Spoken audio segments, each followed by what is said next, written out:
How do these things work? Oh, maybe my thumb under there. That was this little thing. Oh!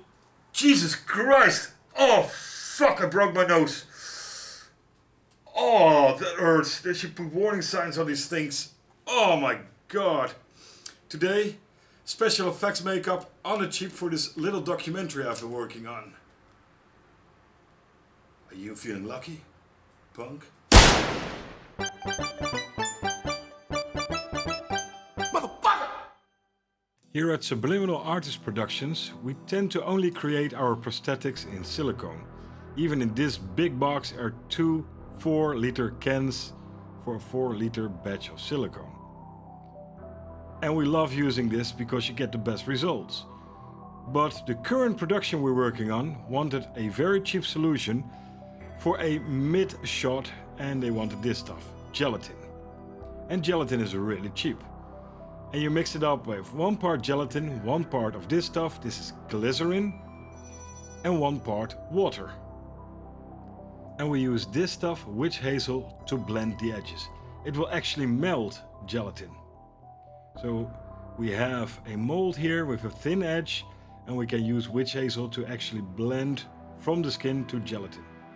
So 1 part gelatin powder, 1 part glycerin, and 1 part water, and witch hazel to blend.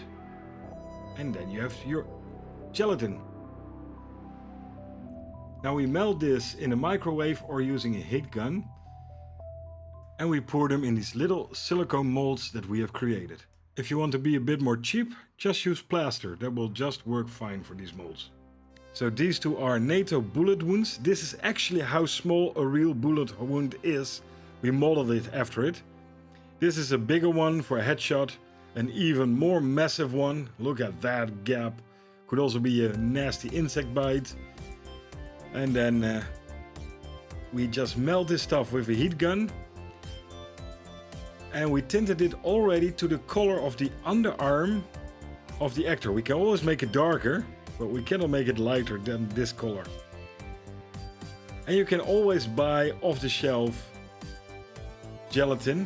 It's relatively expensive, and that's why we tend to create our own. So now we use that heat gun. I like the heat gun process more because the microwave tends to overheat it very quickly, and when it actually boiled, it will start to break down the protein.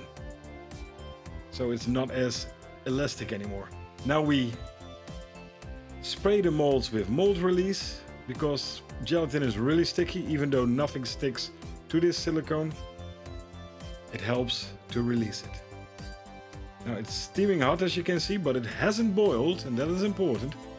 And we just scoop it into those little molds. With silicone we just cover the whole mold and we drag a ruler across. Here we just focus on it and we just push it in there. And this stuff is not really forgiving in comparison to silicone. But one of the big advantages is if you screw this one up, you just scrape it off and reheat it. And you can reuse it. And silicone, when you mess it up, it's gone. So here I use a straight edge. And we just push it left and right so we have a nice little thin edge on these prosthetics. The thinner the edge, here, the less we need to actually dissolve or pluck away. Oh, this one went horribly wrong, but we can remelt that and it will nicely flow in. And that little gash, which we use a lot. Like I said, we can reheat it and really let it flow in. And silicone is very resistant to heat. So this heats up to about 150 degrees max. And it can easily handle that. Here I clean off some of these edges, which I tend to also do when we use silicone with capped plastic. We will wipe those areas completely clean so we have a nice edge to dissolve. And now we just let it cool. These sat in the fridge for about 20 minutes. And now we use setting powder. You can use any powder that you want, even sugar, powdered sugar. Because this stuff is really sticky. It loves to stick to itself. It's unforgiving. And with this test run, I also already had an edge fold on each other. And it became a bit taller than I wanted, as you can see in the makeup demo that we do a little further on. And this peeling process with gelatin really takes a lot of time. Take it slow. And there you have it. It's finally gone. And we can dissolve that inner piece and the edges. Here we had it fold on each other. Yeah, oh my goodness. This is the last thing that you want to happen with gelatin. When it folds on itself, it's basically done. Usually I would just cast a new one. But for this demo makeup, I actually wrangled it loose as far as I could. So now I start by cleaning my hand, and with gelatin it's even more important, so just use rubbing alcohol to clean it completely. And then put prostate glue on there.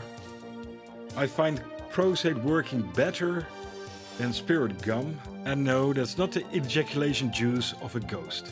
And this is the scary bit, because I only have one hand available. And I know if it folds, oh yeah, it's sticking, yeah. But I finally got it off. And I started to glue the edges. And here again, it folded. Oh. Usually you work with two hands and you can stretch it out. If you do it on yourself, you only have one hand. So it's less forgiving doing it on yourself. Here we use the witch hazel to dissolve the edges. You only need a tiny amount of it. And I start first with a tiny brush, really feathering that in. And afterwards we always swap to a cotton swab. And we do the roll and push technique that we show a bit later. That really helps. Also with silicone and cap plastic. Here we do that. We dip it in and we roll away from the prosthetic and we pull at the same time. And that really dissolves these edges. Push, rotate and pull. Push, rotate and pull. Push, rotate and pull. Ooh, and if you have one of these little stringy things, really try to get that. Those are dead giveaways. Yeah, we got it off. Rotate it on there. Pull, yes. Push, rotate and pull away. This technique we also use on the silicone prosthetics with cap plastic, and that really blends it in nicely. Like you saw with the guy in the trunk with the broken nose and the gash on his forehead. Now usually I use a makeup artist that is far more experienced than me to do these things. For these smaller productions I will do this work, because they're more forgiving than high-profile productions. When we work for a high-profile production, I will create all these prosthetics, do the lab work, and have a FX makeup artist apply it, and I will do the CG and animatronic effects. I start by coloring the center with a rose color. For me, it always helps to start with a color with a very intense hue, because it makes the contrast with the skin more easily seeable. So for me it makes it easier to blend the prosthetic into the skin than later on, when I have something to relate it to. And I only use washes. I don't push that color straight away to where I want to have it. I just layer washes on top of each other, gradually making them darker, but you also introduce different hues, making it more realistic to the eye.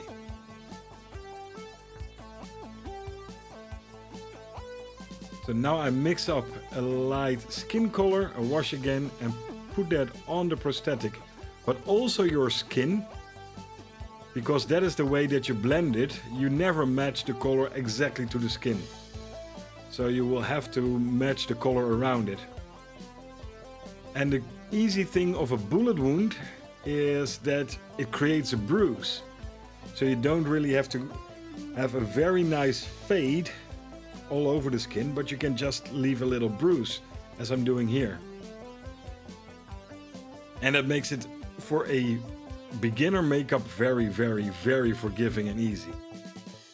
So here you see we're already approaching the color of my skin, a little darker even, because I want that bruise tone. I let that now dry, and I start on the other one. And this is the one that folded onto itself. You see that high ridge, that's too tall. But yeah, I just went along with it for this demonstration. And here you see I matched the color pretty decently. And again, coloring silicone is a lot easier than using this stuff on gelatin. And I'm now creating that bruise. And I will add some reds to that bruise. There we go. That really ties it in. After all, when you get hit with a projectile, you will bruise and it will become red. And if you use another type of prosthetic that doesn't have a defined bruise, you will just use alcohol on your finger and tap around it to really fade it to the darker color slowly. So for a 5-minute makeup, I call it good. Let's add some blood to hide the crimes. This is expensive, but oh so beautiful alcohol activated blood. And I went way overboard, and you see a lot of people going overboard with blood. Don't do that. Wipe it off, dissolve it and wipe it off. You want to see your work. You can use some blood to hide some crimes. And a director always asks for a drippy. I don't know what it is. And with this stuff you just put it in alcohol and you have a nice little drippy stream of blood. Now the one near my thumb is the one that collapsed on itself, so it's a bit tall. But the one on the hand is really nice. And for a mid shot, it's perfect. And gelatin is then more than adequate. And this will cost you no more than $2 in ingredients. So these are the two bigger ones. This is a really nice, soft and defined edge. 3 years of experience. This was my first one that I ever created. And you see it doesn't really have those feather thin edges. But for gelatin it's ideal because it's easy to pull off. And you can pull these edges off and make a nice blending edge. So it's easier to model for gelatin because you don't really need a feather thin edge as compared to the other one. And you can see you can just pull it off and it becomes very irregular. And you can easily blend it into the skin then. Look at this. I'm not even putting witch hazel on my finger. Just the heat alone really allows me to blend it in quickly. So there you have it. Affordable FX makeup that you can mix up for a couple of dollars with ingredients that you already have in your kitchen. Especially when you like to bake. Now we don't tend to use gelatin all that often. We tend to like to use silicone. It looks a little bit more realistic because it's more translucent. But more importantly, with this heat that we're experiencing now, silicone doesn't deteriorate. Gelatin starts to melt, and with the sweat it really starts to deteriorate quickly. So it's not ideal for that, but just for a couple of hours shooting with a mid or a wide shot, it looks totally convincing. And it is cheap. But more importantly, you can use this for Halloween. We're finally going towards October, Halloween, my favorite holiday. So it's time to shoot yourself up. With a gun. Don't do drugs. Drugs are bad. Guns are good. Drugs bad. Guns good. You hear that, Biden? Guns are good. You just need to treat them with respect. Right, Alec Baldwin? See you in the next one.